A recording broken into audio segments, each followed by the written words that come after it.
Hello everyone, welcome to this edition of What in the World is Dyscalculia?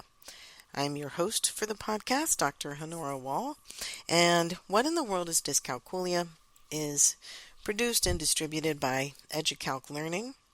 You can visit educalclearning.com for lots of free information, services, training, and even online math classes, both for teachers and for students who want to learn more or master math while they have dyscalculia.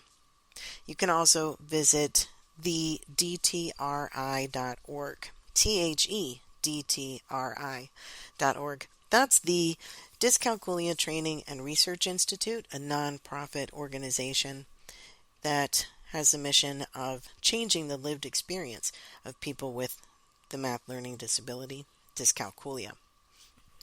So enough of that. Let's get into the podcast. I want to talk to you today about two research articles that I was reading recently and had some interesting findings. If you've been listening to the podcast for a while, you know that we need more research on dyscalculia, and there's a lot more out there for dyslexia, autism, ADHD, not so much on math or dysgraphia, the writing specific learning disorder, dyspraxia, the physical space learning disorder. So we need more. But let's talk about what's already out there because there is quite a bit.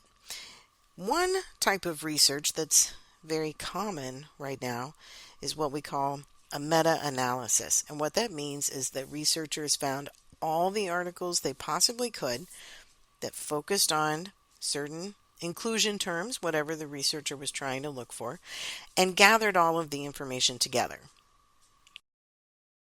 If you read a meta-analysis, you're going to find that they describe where the articles came from, how they decided which articles to include or not, and for each of those articles, what kind of study was done, how it was set up, and what the results were.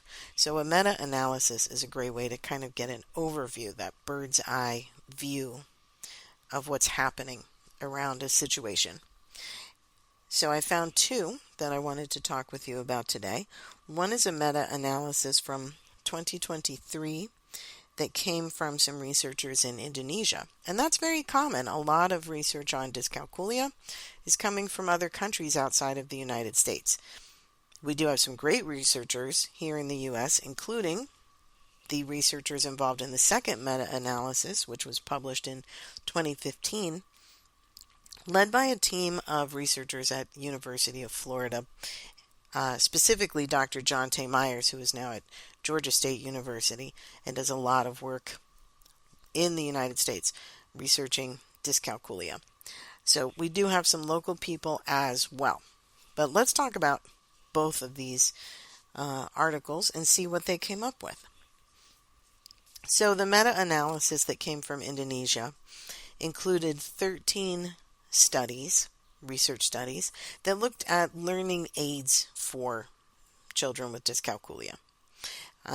Some of the names were not familiar. Out of those 13 studies, some were, like Brian Butterworth and Lorillard, and so we do have some key players in the field of dyscalculia. That's important if you're talking to someone about getting training on dyscalculia, or if they say they're an expert. I want you to listen to the researchers they talk about and make sure they're using names that you've heard before.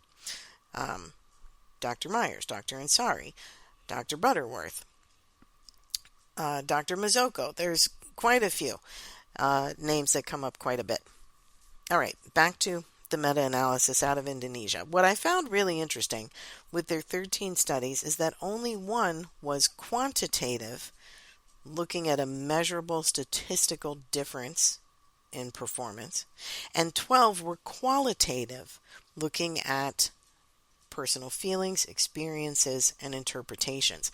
Now, both of these are completely valid forms of research, but when we're looking at schools and we're talking to educators who need research-based practices, we need more quantitative results.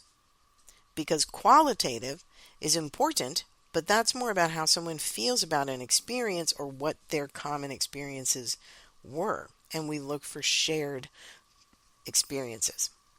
Quantitative shows a difference in some kind of performance or a lack of difference, and then we know whether or not something is effective or not for a certain group of students. So we really need more of that. The researchers from the United States that was published through University of Florida, they did not really break down how many studies were quantitative versus qualitative. They included 15 different studies, and their meta-analysis did a much more in-depth look at the methodology and results of the individual research articles included.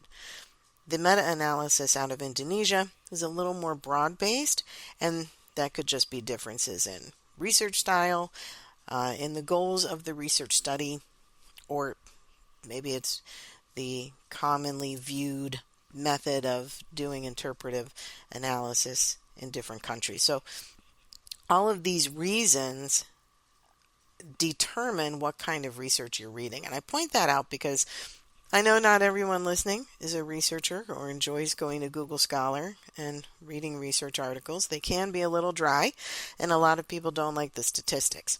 So when I bring you a review of articles, and I hate to even say review, I'm not here to say if anyone's research was good, bad, or indifferent. I'm just here to bring you their results. I want you to know why studies are written the way they are and how research is conducted. Until you've really gone through the process of running your own research study and doing a dissertation or publishing a study somewhere else, it's hard to really understand the intricacies and complexities of a research study. I know we're all looking for research-based practices and evidence-based practices. It can be hard to find because we're very precise with how research is done. That's how we know it's something we can trust. Okay, so now you know why these two meta-analysis articles exist and their similarities and differences. Let's talk about what they found when they looked at this grand total of 28 different research studies on dyscalculia. A lot of it is stuff that we've already talked about in these podcasts, or you can find on either of my websites if you're looking for information. But these are some of the studies that really support what we're talking about. First of all, increased metacognition. Very helpful for students who have the math learning disability. Metacognition means thinking about what you're thinking about. And there's a lot involved in pausing, taking a moment to look at a math problem and say, what is happening here? How am I going to solve this? What's a good plan of action? What do I need to solve this? And do I have those things readily available? Depending on grade level, that could be any of the manipulatives that we usually talk about. If you're solving a problem that's involving addition and subtraction, probably going to be helpful to have a number line or a 1 to 100s chart. If you are doing a longer problem with a lot of borrowing or carrying, then you might want to do step by step with a calculator. If you're looking at a problem that involves multiplying and dividing, especially with decimals or some of those larger multi-digit problems, then a multiplication list and or a calculator are going to be very, very helpful. If you are doing a problem that involves graphing in later stages of math, or you're solving for roots or you're factoring, then having notes that compile all of our perfect squares, for example, or something that's color-coded to show the y-intercept versus the slope and where it is in the equation correlated to where it is on the graph. Those external tools can trigger memory, can help you refine your answer. Those are things you would need while you're solving a problem. So that's part of metacognition, making sure you know which tools are appropriate for the task and that you have them handy. For students with dyscalculia, we definitely want them to have those same tools available during classwork, during homework, and during assessments, because the problems of the parietal lobe losing math information over time, it's not like that only happens Monday through Thursday, and on Friday quiz day, your parietal lobe suddenly works perfectly. That's not true. So we want to keep those accommodations during assessments. And we want to use metacognition and teach students how to use metacognition strategies. So that's one thing. Another thing that came up was explicit instruction. We talk a lot about that in the podcast. I use a lot of explicit instruction in the math courses I designed for students with dyscalculia. And what we mean by explicit instruction is that you just say what's going on. You just tell people exactly what's happening and what they need to do. There's no mystery. It's just math. We don't need to make it a mystery. It's pretty straightforward how you solve a problem. And we tell students exactly how we want them to solve a problem. We let them know exactly where they're going wrong and what we need them to do in order to be right. And a lot of the research studies listed in these meta-analysis did talk about that piece of that immediate feedback. The idea of explicit and embedded instruction, which is a term that came up quite a bit in the UF meta-analysis. You might see it in research studies labeled as EAI, explicit and embedded instruction. And what that really means, teachers, you're already doing it. It means that you take advantage of those teaching moments, that you're really plugged in with your student. And when you see that they're solving something incorrectly, you tell them. You step in right then and you show them exactly what they should be doing differently. So it combines using a teaching moment, using immediate feedback, using explicit instruction. That makes a measurable difference in the academic performance of a person who has dyscalculia. Some of the other things that came out of these two studies were that sometimes a software program or using an abacus, just a really specific kind of manipulative, or using programs that increase working memory, all of those things can give some sort of improvement either in motivation, self-confidence, or performance. And we know that those things are true because they come up in different research studies. We also know they're true because we use them in the classroom already. So really, what I want you doing for students with dyscalculia is taking what you're doing and do it more. Do it consistently. Do it constantly. Do it with fidelity. Don't just tell students that the manipulatives are available. Require that they use it and show you how they use it, and then you step in. Just like Vygotsky told us, with the more knowledgeable other. The best way to learn is to have someone who has a better understanding than you helping you out, and then you discuss it. That makes a huge, huge difference. I would love to see a qualitative study that talked about a student's feeling of self-worth and engagement and connection after having intervention that really utilize those skills. Again, as teachers, we know that we have a much better academic performance and achievement with students when we have that connection. We know that we want to build that with our students. We're already trying to do that with students in our classrooms because we know it's important. Oh, and also it's effective. But we didn't get into teaching just because it's a little factory and we're trying to push out students who hit academic achievement goals.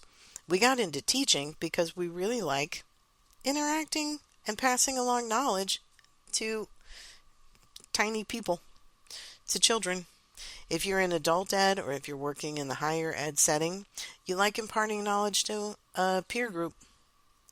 But we really like this interaction. That is a key part of working with students who have dyscalculia. They have to know you're on their side. And they have to know that you recognize they're already working really hard. And they have to know that you're going to help them find the best method for them so that they can really master math. So, to wrap all of that up, if you're looking for some research-based practices and some evidence-based strategies. This is a great case for things you already know how to do. Use your teaching moments, use explicit instruction, use metacognition, and then try out different software or manipulatives and see what works best for your students depending on the grade level and topic. And keep those things during class time, during homework time, during math intervention time, and during assessment time. That's how we're really going to make a change. If you are looking for either of these articles, I will try to get them up on the websites so that we have a bank of articles and you can go read this information for yourself. I think that's always exciting to read the original source. And of course, these have lengthy references that tell you the studies they used and other people they reference. So you can go down the rabbit hole of finding research on dyscalculia and getting more knowledge for yourself. If you're not into reading a bunch of research studies, totally get it. I'll be bringing more of them to you in the podcast, and one of the goals for the second half of 2025, as we finish this school year and start moving into the next one, is to have more blog posts that really dive into the research. That way, when you're talking to colleagues, parents, and other administrators, you have some original sources that you can cite in those conversations. So, thank you for listening to this episode of What in the World is Dyscalculia? If you have any questions or comments about these articles or other research you'd like to know, is it out there? I'll be happy to go see what I can find and put the information into future episodes. Make sure you're checking out the website so you can stay up to date with the most current dyscalculia information. And you can also find me on social media. We have a great teacher support page on Facebook. That's a public group. You can find EduCalc Learning on Facebook. You can find me on Instagram. We have a YouTube channel, Honora Wall, that has a lot of different interviews and our social media reels and these podcast episodes. So plenty of ways of getting information to you. If you are a teacher, you might want to look into our weekly workshops. There's information about that on educalclearning.com. And you might want to look into our online math classes for students who have dyscalculia. These are great for homeschool families, and also they're being used with great success in schools around the country and in tutoring centers.